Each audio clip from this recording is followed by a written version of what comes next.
Salam kebangkitan anak muda. Jumpa kembali dengan saya, Mulyono Zakaria. Pada kali ini, dalam program crossover, yang kali ini masih dalam seri Jodoh di Tangan Tuhan. Saya akan sampaikan tips and tricks tentang kapan mulai mencari jodoh. Nah, waktu adalah sesuatu yang penting untuk kita tahu kapan kita harus memulai segala sesuatu. Nah, untuk mencari jodoh kita, kapan kita mulainya? Yang pertama, saya akan berikan tips and tricks kepada saudara sekalian. Yang pertama, kalau dengan doa harus mulai dari sekarang.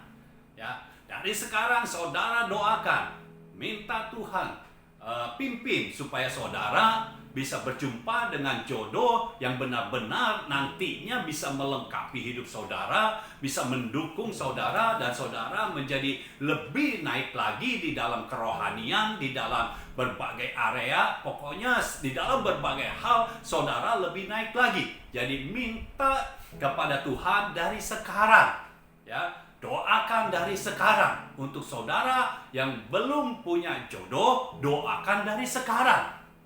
Ya, jadi sedini mungkin memang harus didoakan supaya Tuhan menuntun saudara kepada orang yang tepat.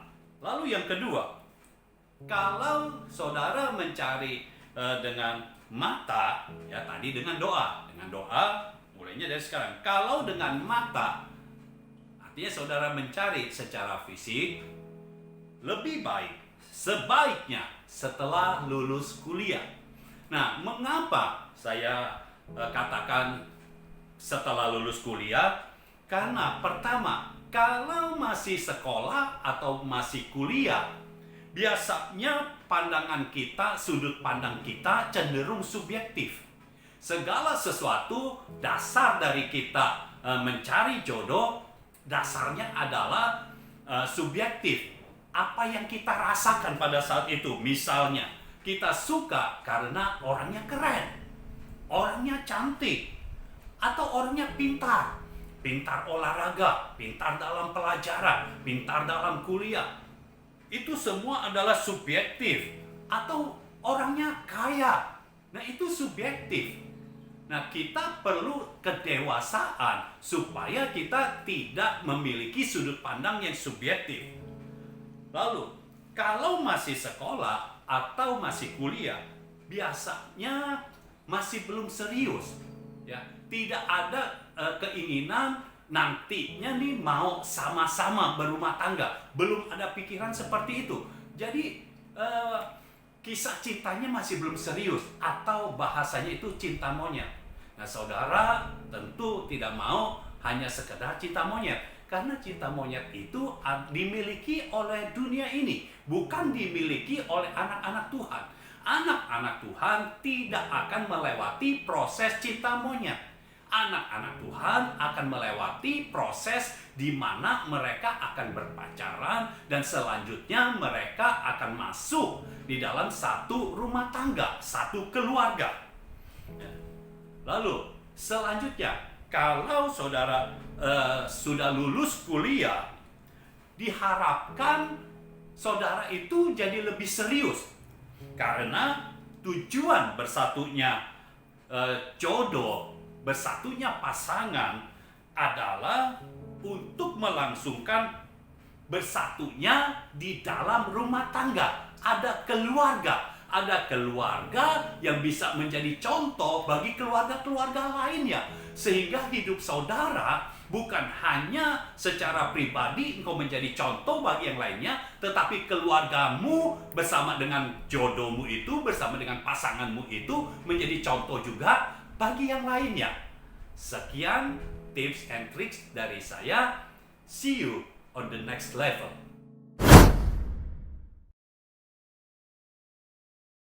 Selamat datang di program Crossover to the Next Level. Hari ini kita akan membahas episode yang sangat menarik sekali. Kita masih ada di dalam seri Jodoh di Tangan Tuhan, tapi dalam pembahasan kapan mulai mencari jodoh. Bersama saya telah hadir Evangelis Mulyono Zakaria dan kita akan mencari lebih tahu kapan sebenarnya waktu yang paling tepat untuk mencari jodoh. Selamat datang Bang Mul di dalam program Crossover. Ya. Kita berjumpa lagi di dalam seri Jodoh di Tangan Tuhan. Tapi pada pembahasan yang berbeda pada hari ini, kapan mulai mencari jodoh? Ya. Nah, Bang Mul, saya mau tanya nih, Bang Mul. Kalau masih sekolah atau kuliah kan penilaian kita cenderung subjektif. Itu bisa Ya. dijelasin lagi nggak? Maksudnya gimana tuh? Iya, pada saat kita masih sekolah atau masih kuliah, kita memandang pasangan kita atau lawan jenis kita subjektif.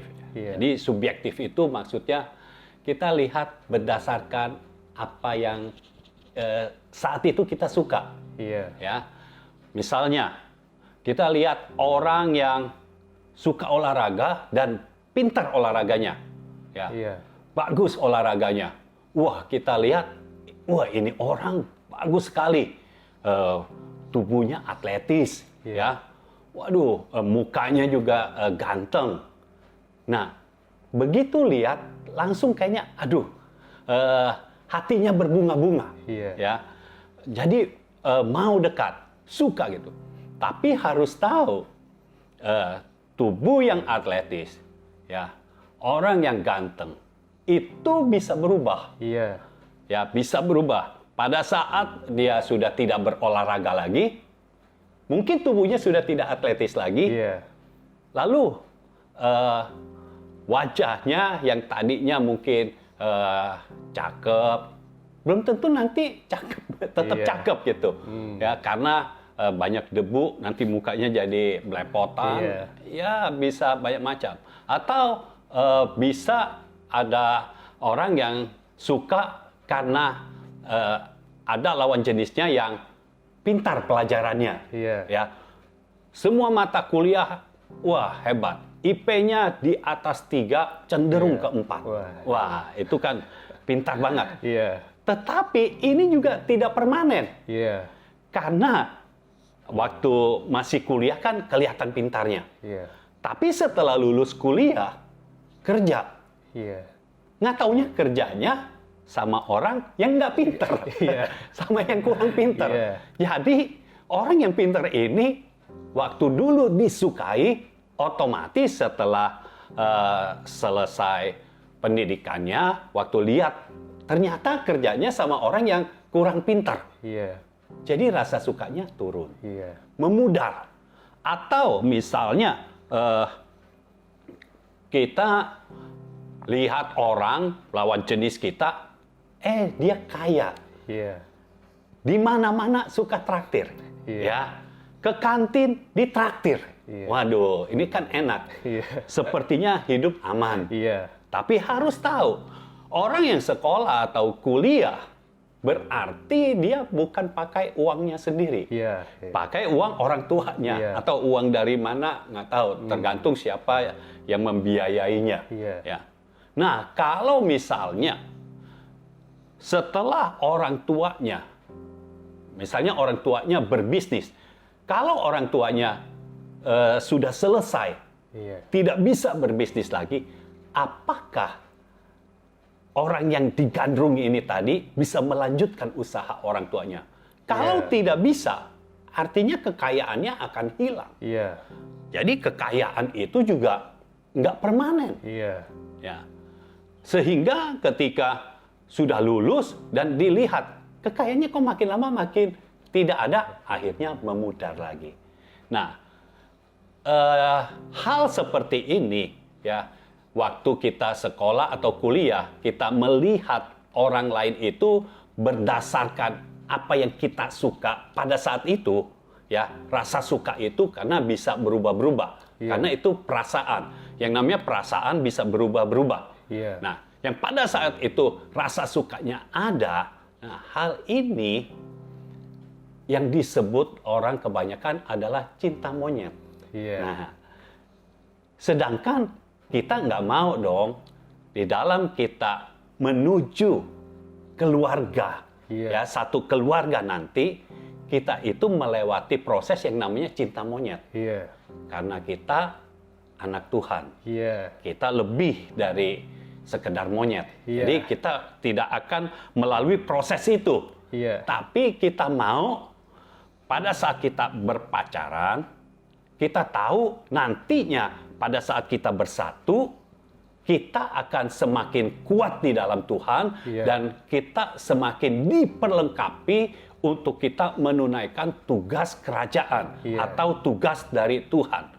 Nah, kalau kita masih sekolah, masih kuliah, kalau cuma rasa suka-suka gitu aja, ya nggak apa-apa. Tapi udah sebatas rasa suka aja, jangan dibuat serius. Karena kalau dibuat serius, artinya akan jalan dan nanti akan kecewa.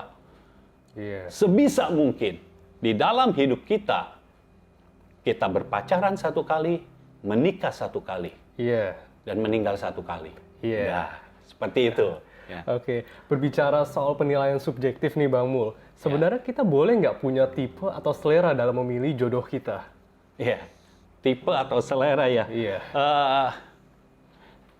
Kalau kita memiliki tipe atau selera, ya itu harus ya. Jadi harus ya gitu ya. Kalau kita nggak punya tipe atau nggak punya selera, justru itu mengkhawatirkan.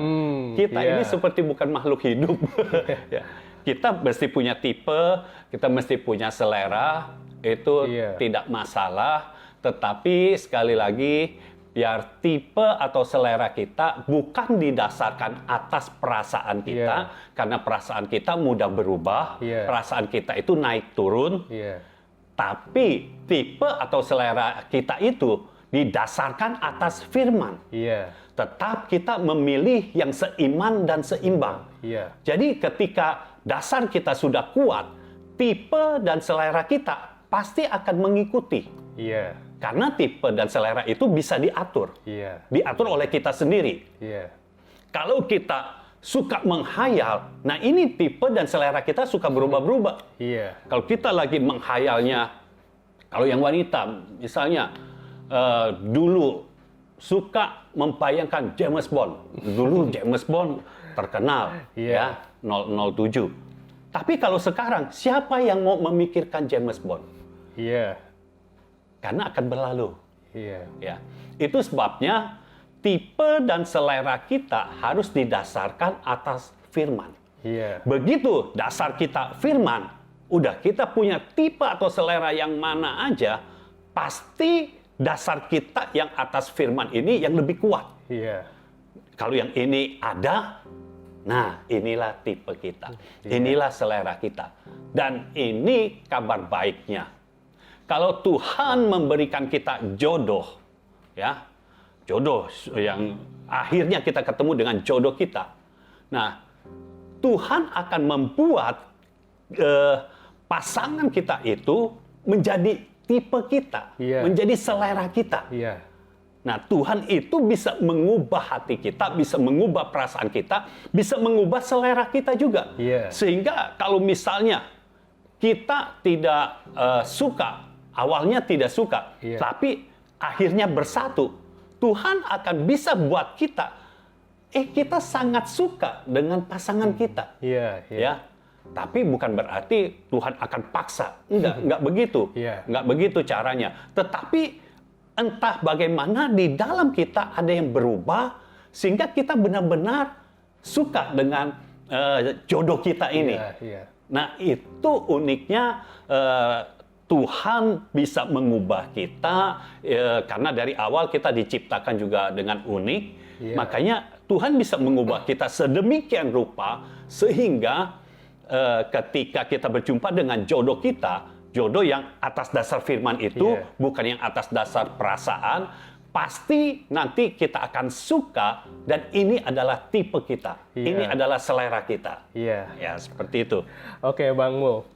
Kalau mencari dengan mata, kan sebaiknya setelah kuliah. Boleh nggak selama kita kuliah, kita PDKT dulu, baru nanti setelah selesai kuliah, kita langsung jalan hubungannya, gitu.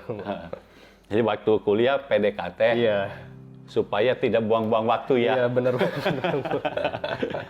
Tetapi justru yang terjadi, kalau kita coba berpikir, pada saat kita kuliah, kita PDKT, justru itu kita sedang buang-buang waktu. Kenapa saya bisa katakan buang waktu?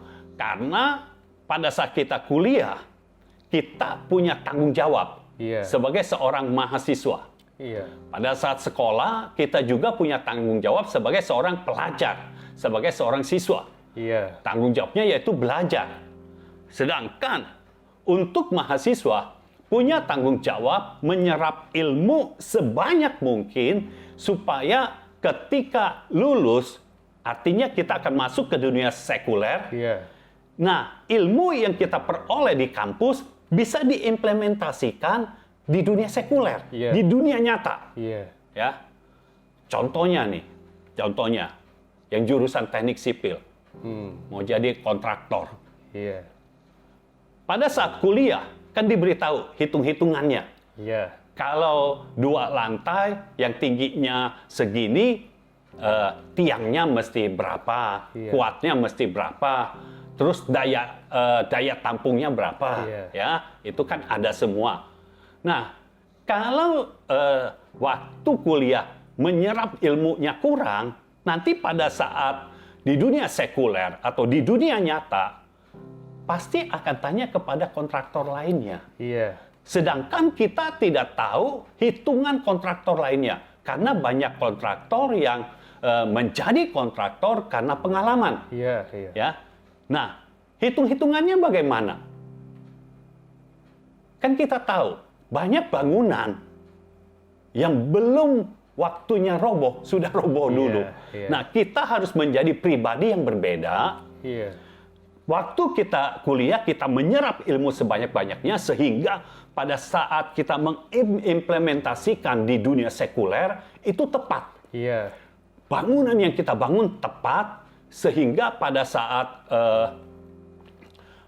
waktunya belum roboh, ya dia tidak akan roboh. Iya. Dia akan kuat, malah melebihi waktu, melebihi umur ekonomisnya lah. Iya, iya. Sehingga kita punya pekerjaan itu berkualitas, Iya. dan kalau pekerjaan kita berkualitas, otomatis pendapatan kita jadi lebih banyak juga. Iya. Nah, ini mempersiapkan kita untuk masuk di dalam pernikahan. Iya. Nah, jadi kalau kembali lagi, kalau waktu kuliah boleh nggak PDKT supaya begitu selesai kuliah bisa langsung pacaran? Iya. Nah, sebenarnya memang sebaiknya kan pacaran itu setelah lulus kuliah. Tapi bukan berarti begitu di wisuda besokannya udah langsung pacaran. Iya. Itu terlalu cepat. Iya, iya. Karena ingat, berpacaran itu proses sebelum menikah. Iya. Artinya tujuan berpacaran ada satu lagi, yaitu menikah. Iya. Nah, kalau setelah kuliah langsung berpacaran, kalau mau menikah dananya dari mana? Iya. Lalu kalau sudah menikah, untuk urusan rumah tangga bagaimana dananya? Kan kalau kita sudah menikah, ya jangan minta sama orang tua lagi. Ya, itu sebabnya jauh lebih baik, maksud saya setelah lulus kuliah, bukan benar-benar setelah wisuda langsung jreng gitu. Enggak begitu. Iya. Tetapi kita mulai bekerja, kita mulai usaha, Iya. jangan sampai terganggu. Iya. Karena ingat, berpacaran itu kemungkinan besar pada saat kita baru kerja, itu sangat mengganggu. Iya. Ya. Bisa nggak ini memotivasi kita? Benar, bisa memotivasi Iya. kita. Tapi kalau misalnya lagi ribut, oh itu dunia langsung seperti udah akhir zaman udah tiba, udah susah semuanya. Iya. Ya. Makanya sebaiknya apa yang harus kita lakukan sekarang, kita lakukan sekarang. Apa yang harus kita lakukan nanti, kita lakukan nanti. Iya. Ya. Jadi nggak perlu terburu-buru ya, Bang? Iya, jangan buru-buru dan jangan kelamaan juga. Iya. Ya, terburu-buru itu nggak baik. Iya. Ya. Oke, Bang Mul. Berbicara soal waktu ini kan sesuatu hal yang sangat penting sekali ya, Bang Mul. Iya. Nah, jadi idealnya sebenarnya berapa lama nih hubungan pacaran sebaiknya dijalankan, gitu? Iya. Iya. Kalau hubungan dalam berpacaran, jangan terlalu lama, jangan terlalu cepat juga. Ya. Iya. Karena begini, untuk mengetahui keberadaan jodoh kita, Iya. keberadaan pasangan kita, itu harusnya dilakukan pada fase pertemanan. Iya. Kita cari tahu. Kita cari tahu orangnya bagaimana, keluarganya bagaimana, ya. Iya. Kita benar-benar cari tahu. Sehingga waktu berpacaran, kita nggak perlu dari nol lagi. Iya. Tapi kita sudah melanjutkan. Iya. Nah, saya bilang jangan terlalu lama. Karena kenapa? Kalau lama, biasanya yang lama berpacaran ini, karena dari sekolah udah pacaran. Iya. Atau dari kuliah udah pacaran, jadi lama. Nah, kalau lama, ini agak bahaya. Iya. Pertama, karena sudah lama, artinya makin dekat. Nah, ini agak bahaya. Iya. Kalau kelamaan, agak bahaya. Ya, bisa terjadi hal-hal yang tidak diinginkan. Iya. Lalu, yang selanjutnya, kalau lebih lama, nanti rasanya, soal rasa di dalam kita, seperti sudah bukan pacaran, tetapi seperti sama teman atau Iya. sama saudara Iya. gitu. Ya, jadi rasanya seperti itu aja. Nggak, Iya. dulu kan kalau duduk sama-sama deket, tangannya nggak sengaja ketowel aja, udah langsung, aduh di dalam langsung gitu. Tapi kalau sekarang, jangankan ketowel, udah pegangan aja nggak berasa apa-apa. Karena apa? Karena sudah kelamaan. Iya. Jadi kalau saya rasa, ya jangan lebih dari 2 tahun lah. Iya. Itu sebabnya waktu mulai berpacaran, jangan terlalu muda, Iya. supaya kita ada waktu untuk mengumpulkan biaya-biaya semuanya. Iya. Karena kalau sudah masuk rumah tangga, sudah berkeluarga, apalagi sudah punya anak, itu argometernya jalan terus. Iya. Ya. Jadi kita bisa lihat berapa lama. Pertama tergantung kesiapan kita. Iya. Ya. Kita siapnya kapan? Iya. Tergantung kedewasaan kita juga. Iya. Ya. Yang pasti kita kalau berpacaran, kita tujuannya sudah untuk menikah. Iya. Jangan berpacaran itu uji coba. Iya. Iya. Karena berpacaran itu bukan uji coba. Iya. Uji coba itu adanya di pertemanan. Iya. Jadi di pertemanan itu diujinya, maksudnya diuji, jadi dicari tahu ini orangnya bagaimana. Iya. Ya.